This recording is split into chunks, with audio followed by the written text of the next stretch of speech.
The first 10-point lead turned out to be an aberration, and the Packers knew it.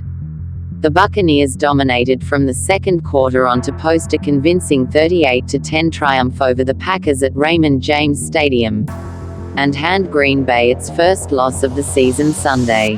Obviously that was a pretty frustrating day today, head coach Matt LaFleur said. Got out-coached, got outplayed. Gotta give the Bucs all the credit in the world. They had a good game plan and really took it to us. Even with scores on the first two possessions for a 10-0 lead, the Packers didn't exactly feel good. The offense wasn't in rhythm and was succeeding with off-schedule, extended plays.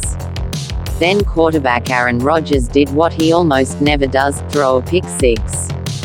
He said he missed his spot on a third down sideline out to Davante Adams by about a foot to the inside.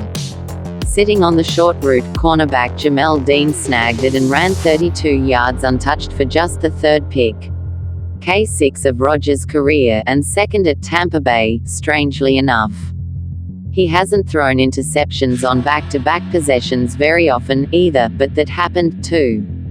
A third down slant for Adams was deflected into the air by cornerback Carlton Davis, picked by safety Mike Edwards, and return. 37 yards to the Green Bay 2-yard line. The Packers had suddenly turned it over twice in a span of 3 snaps when they hadn't had a turnover in the season's first 4 games. One play later it was 14-10 Tampa Bay, and the mirage of an early lead had vanished in less than 2 minutes. LaFleur blamed himself for the second interception, saying he should have called a timeout because the Packers were in a bunch formation when they should have been more spread out. That was just one of many mistakes, and anytime the Packers made one, the Bucs made 'em pay.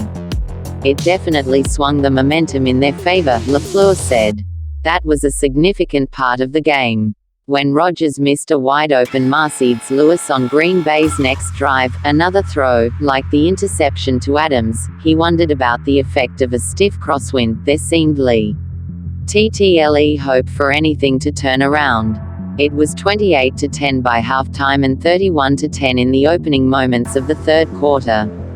Constantly under pressure and sacked 4 times before being pulled with the game out of hand in the fourth quarter, Rodgers wound up with a 35.4 passer rating, 16 of 35, 160 yards. 2 INTs, the second worst in his career when he played all or most of the game. It's definitely a frustrating deal when they bring pressure and you don't have answers for it and can't beat it, LaFleur said. That pressure was real, man. I don't think we blocked it very well, and I don't think we had a great answer from a schematic standpoint. LaFleur also took the blame for the offense not getting in and out of the huddle efficiently and repeatedly running the play clock all the way down.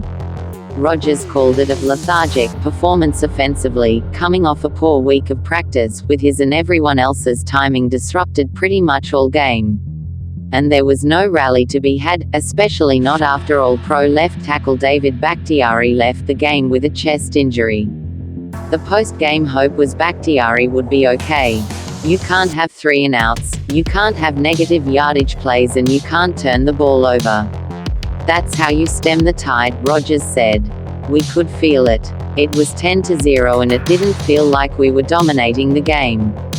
We didn't get a chance to get us back to where we were feeling good about the game.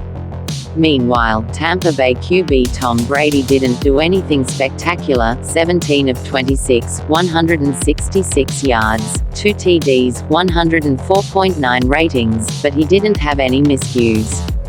He fired a pinpoint fade to tight end Rob Gronkowski, 5 catches, 78 yards, for a score, and he wasn't sacked. The Packers struggled to stop the run, allowing 158 yards on the ground, including 113 and 2 TDs by Ronald Jones on 23 carries.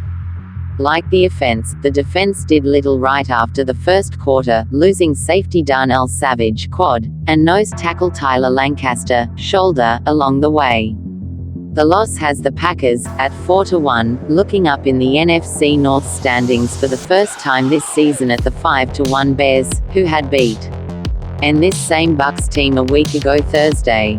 Tampa Bay and Brady, who didn't perform well then and made an uncharacteristic mental gaffe at the end of the defeat, came back with a vengeance 10 days later. The Packers have only 7 days, with a trip to Houston on deck next Sunday, to do the same. "We'll find out what we're all about," LaFleur said. "But we have to hit that reset button and bounce back.